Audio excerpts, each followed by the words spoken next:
Hi friends, எல்லாம் எப்படி இருக்கீங்க? இன்னைக்கு நம்மளோட பதிவில் ஒரு சூப்பரான ஒரு புராண கதை தான் பார்க்க போகிறோம். ஸோ அதுக்கு முன்னாடி நம்மளோட சேனலை நீங்கள் சப்ஸ்கிரைப் பண்ணலாம், சப்ஸ்கிரைப் பண்ணிக்கோங்க. இந்த வீடியோவை ஸ்கிப் பண்ணாமல் கடைசி வரையும் பாருங்கள்.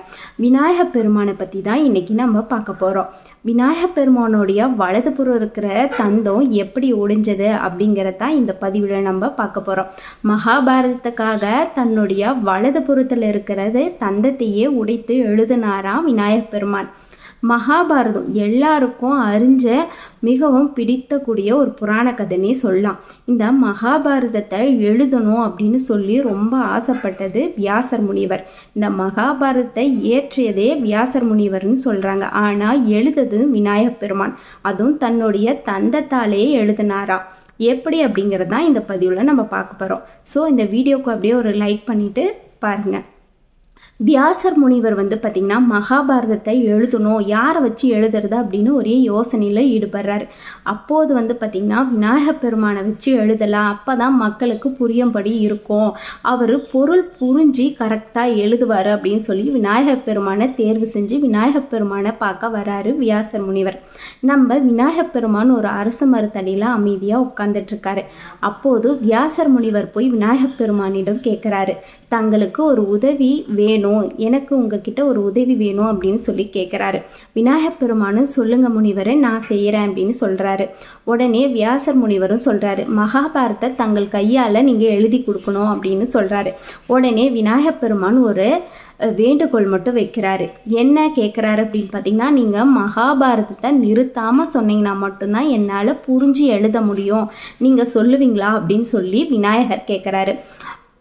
உடனே வியாசர் முனிவரும் சரி, நான் நிறுத்தாமல் சொல்கிறேன், நீங்கள் பொருள் புரிஞ்சு தெளிவாக வருங்காலத்தை மக்களுக்கு புரிகிற மாதிரி நீங்கள் எழுதணும் அப்படின்னு சொல்லி வியாசர் கேட்குறாரு.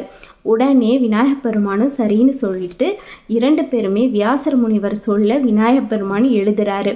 மகாபாரதத்தை 2 வரி எழுதிட்டு 3வது வரி எழுதும் போது எழுத்தாணி உடைஞ்சு போயிடுது. உடனே வியாசர் முனிவர் பார்த்திங்கன்னா வியர்ந்து பார்க்குறாரு. ஐயோ உடைச்சு போச்சு, என்ன பண்ணுறது அப்படின்னு மனதுக்குள்ளே நினச்சிட்டே ஆனால் மகாபாரதத்தை நிறுத்தாமல் சொல்லிகிட்டே இருக்கிறாரு. உடனே உடைஞ்சதும் அடுத்த எழுத்தாணி எடுக்காமல் தன்னுடைய வலதுபுறத்தில் இருக்கிற தந்தத்தையே உடைச்சி எழுதுறாரு விநாயகப் பெருமான். வியாசர் முனிவருக்கு ஒரே ஆச்சரியமா, ஆனால் எதுவுமே கேட்காம விநாயகரோட கட்டளையோடவே கதையை முழுமையாக சொல்லி முடிக்கணும், அப்புறம் கேட்டுக்கலாம் அப்படின்னு சொல்லிட்டு கதையை முழுசாக சொல்கிறாரு. விநாயகப் பெருமானும் முழுமையாக கதையை கேட்டு எழுதி முடிக்கிறாரு.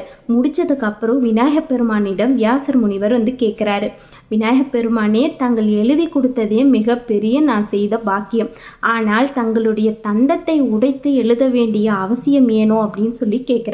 அதுக்கு விநாயகப் பெருமான் சொல்கிறாரு, நீங்கள் கதையை நிறுத்தாமல் சொல்லணும்னு உங்ககிட்ட நான் கட்டளையிட்டுட்டேன், ஆனால் நீங்களும் நிறுத்தாமல் சொல்கிறீங்க, அப்போ என்னுடைய எழுத்தாணி உடைஞ்சு போச்சு, நான் வேறொரு எழுத்தாணி எடுத்துகிட்டு வர வாழைக்கு அது தடை ஏற்படும், அதனால தான் என்னுடைய தந்தத்தையே உடைத்து நான் எழுதினேன். அது மட்டும் இல்லாமல் இந்த மகாபாரதம்ன்ற ஒரு புனிதமான கதையை எழுத என்னுடைய தந்தத்தை பயன்படுத்தது நான் பெருமையாக நினைக்கிறேன் அப்படின்னு சொல்லி விநாயகப் பெருமான் சொல்கிறாரு. இதை கேட்ட வியாசர் முனிவர் பார்த்திங்கன்னா விநாயகப் பெருமானுக்கு காரியசித்தன் அப்படின்ற ஒரு சிறப்பான பெயரை சுற்றாரு. இந்த காரியசித்தன் அப்படின்ற பேர் இது மூலமாக தான் விநாயகப் பெருமானுக்கு வந்தது. காரியசித்தன் அப்படின்னா என்னன்னு பார்த்திங்கன்னா, நம்ம எந்த ஒரு காரியத்தையும் செய்யும் போது தொடர்ந்து தடை ஏற்பட்டுச்சு அப்படின்னா நம்ம விநாயகப் பெருமானை வணங்கிட்டு ஒரு காரியத்தை செஞ்சோம் அப்படின்னா தடையே இல்லாமல் அந்த காரியம் முழுமையாக வெற்றி பெறும். அதனால தான் காரியசித்தனான விநாயகப் பெருமானை எந்த ஒரு காரியத்தை தொடங்கிறதுக்கு முன்னாடியும் நம்ம வணங்குறோம்.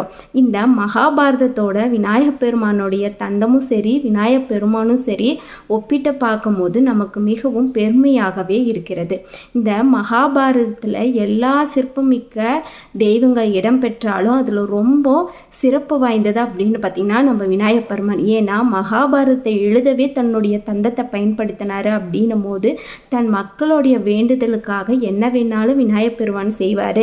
தன்னை நம்பி வந்த மக்களுக்காக எல்லாம் வந்த அந்த இறைவன் விநாயகப் பெருமான் அள்ளி வழங்குவார் அப்படின்னு சொல்லி அவரை புகழாரத்தோட ஒரு பாடலையும் எழுதினார் வியாச முனிவர். இந்த பதிவு நான் உங்களுக்கு பிடிச்சிருக்கோம் அப்படின்னு நினைக்கிறேன். மீண்டும் ஒரு நல்ல ஆன்மீக தகவல் உங்களுக்கு வேணும் அப்படின்னா கீழே கமெண்ட் பாக்ஸில் கமெண்ட் பண்ணுங்கள். இந்த வீடியோ உங்களுக்கு பிடிச்சிருந்தா அப்படியே லைக் பண்ணிக்கோங்க. உங்கள் ஃப்ரெண்ட்ஸ் அண்ட் ஃபேமிலிக்கும் அப்படியே ஷேர் பண்ணுங்கள். தேங்க்யூ ஃபார் வாட்சிங்.